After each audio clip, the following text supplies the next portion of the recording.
Que o seu dia e a sua semana sejam ricamente abençoados. Bem-vindos à nossa conversa. Hoje a gente vai mergulhar num capítulo da Bíblia que é tipo um poema de esperança, uma comédia e uma prova histórica tudo ao mesmo tempo. Isaías 44. E para guiar a gente aqui, vamos usar, claro, o texto bíblico da Nova Almeida Atualizada e principalmente os comentários do teólogo John A. Martin, que, nossa, ajudam muito a ir mais fundo. A nossa missão aqui é entender o argumento principal de Isaías, sabe? A singularidade total de Deus e o contraste disso com a tolice da idolatria. E tudo termina com uma das profecias mais espetaculares das Escrituras. Exato. E o que eu acho fascinante em Isaías 44 é que o texto não pede só fé, ele constrói um caso, quase como um advogado, sabe? Ele usa lógica, uma ironia assim cortante, e no fim ele joga na mesa uma evidência que dá para checar nos livros de história. É uma combinação que torna o capítulo, poxa, muito poderoso. Perfeito. Vamos começar então pela primeira parte, os versículos 1 a 5, que chegam assim como um alívio, né? Depois de tanta advertência, o tom muda, vira uma promessa de conforto, de renovação para o povo de Israel, que ele chama de Jacó e Jesurum. O verso 3 é o centro disso. Porque derramarei a água sobre o chão sedento, derramarei o meu espírito sobre a sua posteridade. Isso soa como muito mais do que só chuva, né? Com certeza. E um ponto que a nossa fonte, o John Martin, destaca é que a promessa vai muito além do bem-estar físico. A nação estava espiritualmente seca, árida. Então, essa imagem da água sobre a terra seca é, na verdade, um símbolo poderoso de um reavivamento completo. Um reavivamento, antes de tudo, espiritual. Entendi. É a promessa de que a vida vai voltar a fluir onde só tinha poeira, sabe? E essa escolha de palavras, Jacó e Jesurum, isso me chama a atenção. Não deve ser por acaso. De forma alguma. Jacó lembra a origem do povo, com todas as lutas, as falhas. Mas Jesurum é muito especial. É um sinônimo poético para Israel que significa algo como o reto, o justo. É um termo de carinho, sabe? É como Deus vê o ideal para o seu povo. Nossa, então é quase como um pai que usa um apelido carinhoso para um filho que se desviou. Não para acusar, mas para lembrar quem ele realmente é. Do potencial dele. Essa promessa não é só um presente, então. É uma restauração de identidade. Perfeito. É exatamente essa a ideia. É Deus dizendo, apesar de tudo, eu ainda vejo Jesurum em você. E essa restauração de identidade é a base para tudo o que vem depois. O derramamento do Espírito que o texto fala está ligado a um futuro em que o povo vai florescer.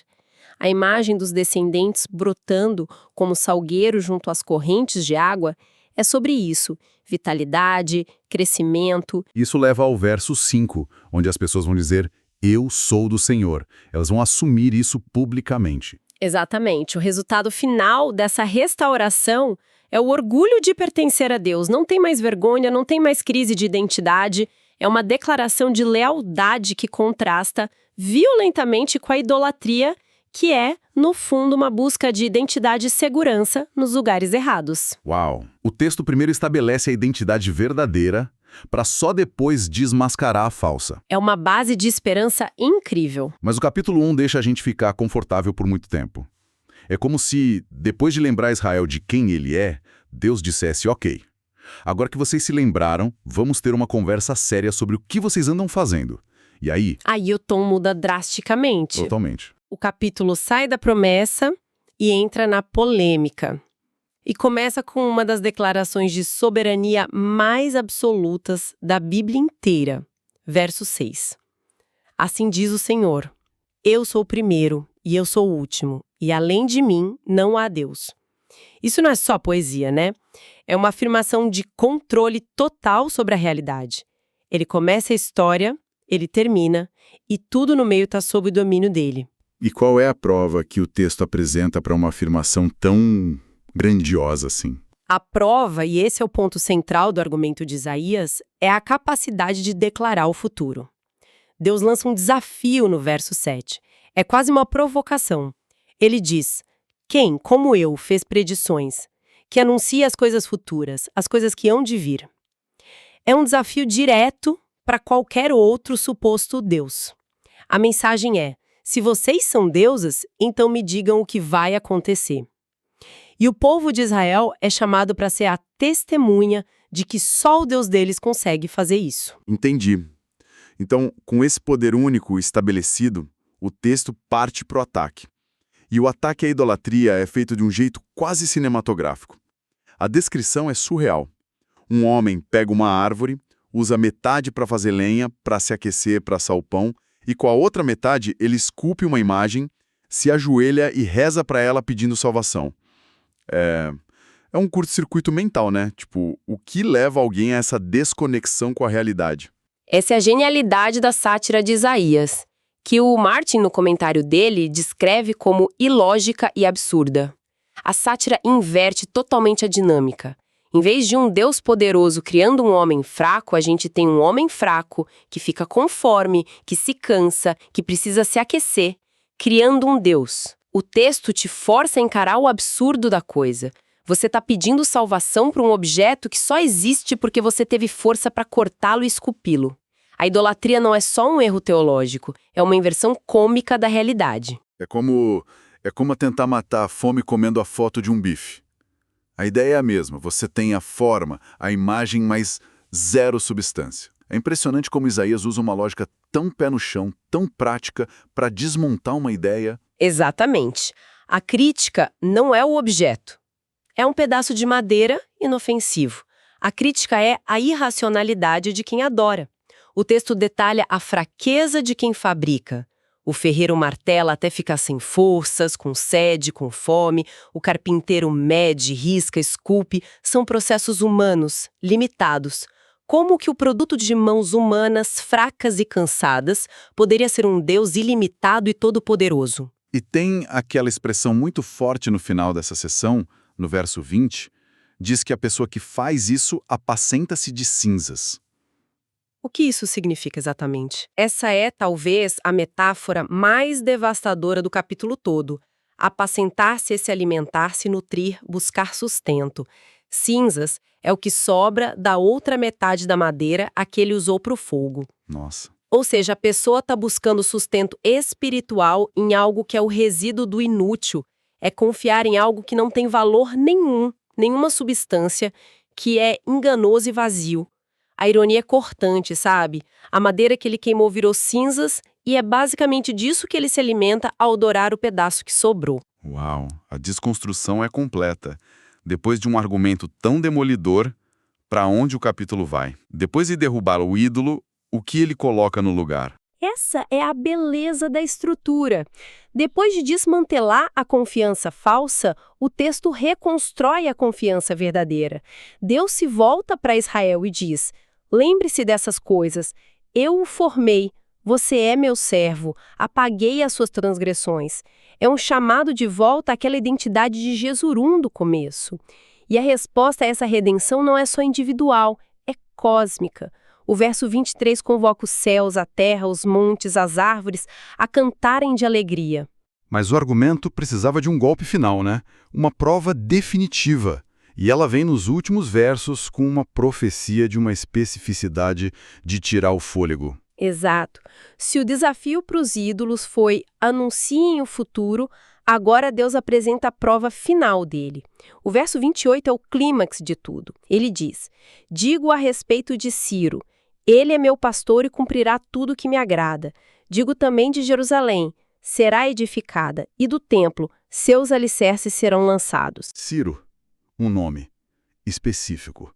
Qual a importância disso? A importância é monumental. Conforme o Martin e outros historiadores apontam, Isaías está escrevendo por volta de 700 a.C.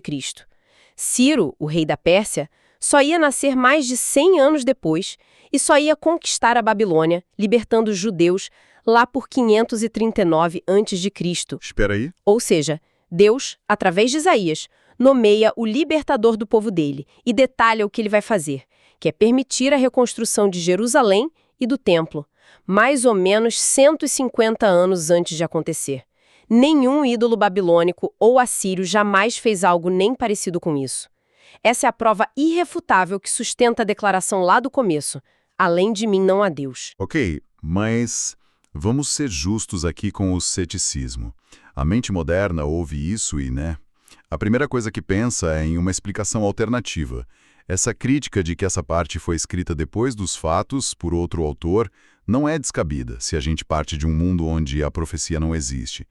O argumento do Martin precisa ser muito forte para superar essa objeção, certo? Sim, e ele é.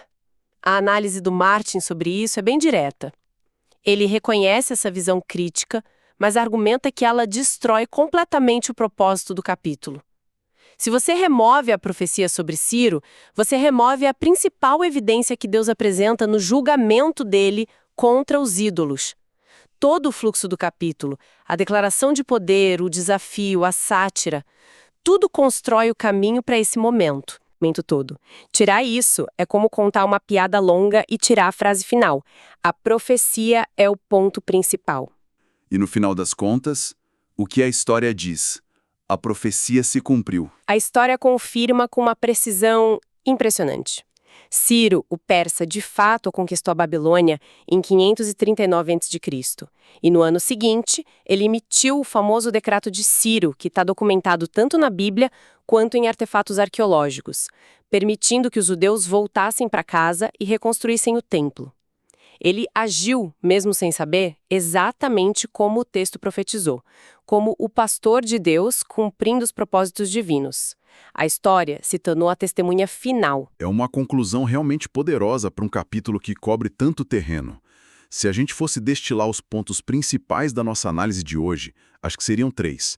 Primeiro, essa promessa profunda de restauração de identidade, de que Deus vê o povo dele não só como ele é, mas como ele pode ser.